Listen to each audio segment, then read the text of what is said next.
un muro que le llaman el muro de los lamentos. Vaya, entonces no hay templo judío.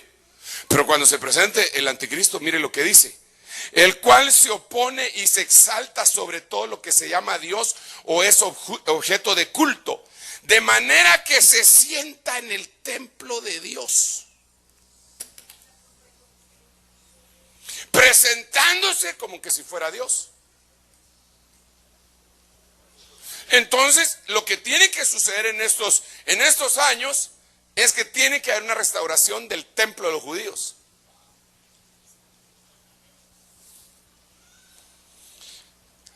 Y alguien dice: hermano, pero ahí no habla del templo de Dios. Yo he oído esos argumentos, porque la Biblia dice: o no sabéis que sois templo del Espíritu Santo. Ahí está hablando de nosotros. Sí, puede estar hablando de nosotros simbólicamente, pero le voy a leer otro versículo así rapidísimo que le va a comprobar que no estamos delirando.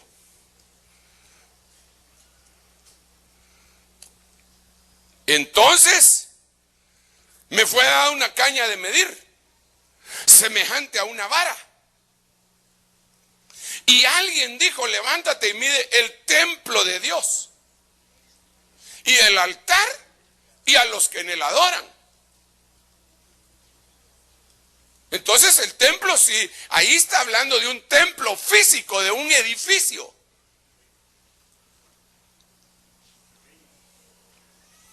Hermano, disculpe, yo me estaré dando a entender. Sí, primero es que sí, ¿verdad? Entonces, ¿dónde me había quedado? En Daniel. Otra vez regreso a Daniel. Entonces dice: a la mitad de la semana pondrá fin al sacrificio de la ofrenda de cereal. Sobre el ala de abominaciones vendrá el desolador hasta que la destrucción sea completa. La que está decretada sea derramada sobre el desolador. Eso se llama la ira de Dios sobre los hijos del diablo. Entonces el anticristo se levanta. Mire, se lo voy a poner así en chapín. El anticristo se levanta, se manifiesta y empieza a traer tranquilidad sobre la tierra.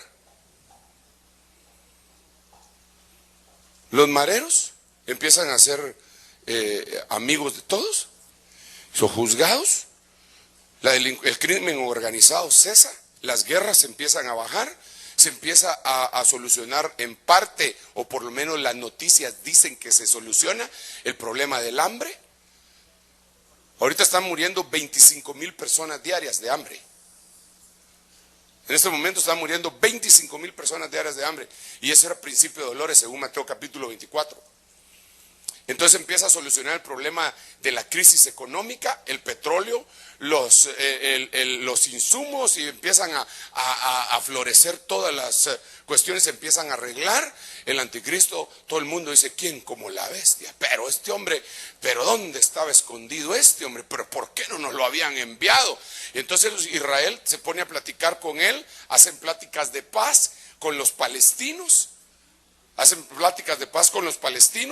Y entonces, y con los árabes y con los musulmanes sobre todo, y entonces ponen en la explanada del templo un símbolo cristiano, entre comillas, que no es cristiano. Entonces viene, esto es lo que va a pasar, esto es lo que yo veo según Jeremías que va a pasar: que Roma va a agarrar el obelisco que tienen en la Plaza de San Pedro,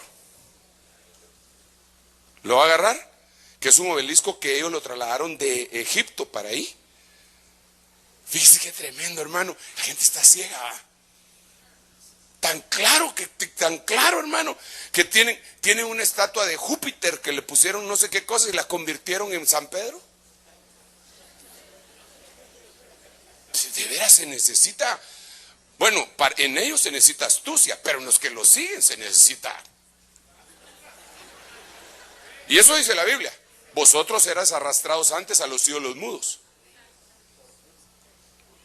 No dice por mudos, pero esa ya es la interpretación aquí del hermano.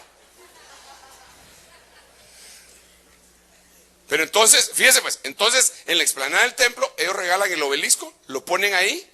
Los musulmanes ya tienen su mezquita de Omar y tienen otro templo a la par, y el único que haría falta sería el templo de los israelitas. Y entonces ahí se sienta el anticristo como que si fuera Dios. Cuando ellos lo miran que se está sentando como que fuera Dios, se oponen. Cuando ellos se oponen, los persigue peor de lo que lo persiguió Hitler. Se ceban ellos, hermano. Les echa la culpa de todos los males que han sucedido sobre la tierra. Les echa la culpa de todo, hermano. Como antes hubo una crisis monetaria y los israelitas tuvieron participación en esa crisis. Estoy hablando en tiempo pasado, pero eso va a suceder en el futuro. Los que tuvieron participación en la crisis fueron israelitas, porque ellos son los dueños de la plata, ellos son los banqueros del mundo. Entonces, fácil hacerlos odiosos. Entonces dice, estos fueron los culpables y ya ahora se me están rebelando, matemos a estos. Y cuando los tengan así, ellos van a estar clamando, aparecerá el Señor en su venida epifánica, no parusíaca, no en secreto, porque ya apareció en la venida secreto y se llevó a los que no tenían nada que ver con la semana 70 de Daniel. Por eso no es inteligente querer ser judío.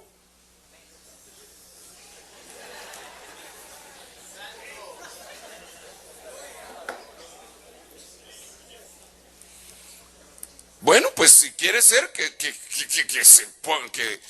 se pongan las plagas también encima. Señor, esto está muy serio. Bueno, dejémoslo ahí porque dejémoslo.